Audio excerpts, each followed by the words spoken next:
Hello guys, in this video I am going to show you how to check how much energy you generate during activities like cycling or running on the Google Fit application.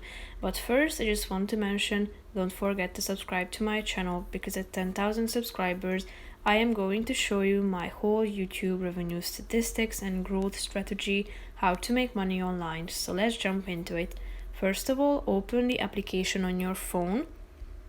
Now click on the third icon down below, tap on activity, go to the data section, scroll down till you find this power section, tap on it. So here you can see and keep track of how much energy you generate during activities. As you can see down below, there is this data indicated. If you tap on this chart, you will also see how much energy you generated.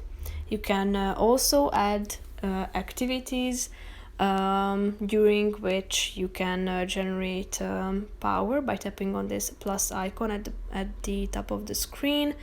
You can add the distance, duration, time, energy expended, power, and speed. So these data that you give about your workout session will count you the power that you have generated throughout your session. So that's pretty much it for this video. I hope you found it helpful. If you did, consider subscribing and see you in the next video. Bye bye.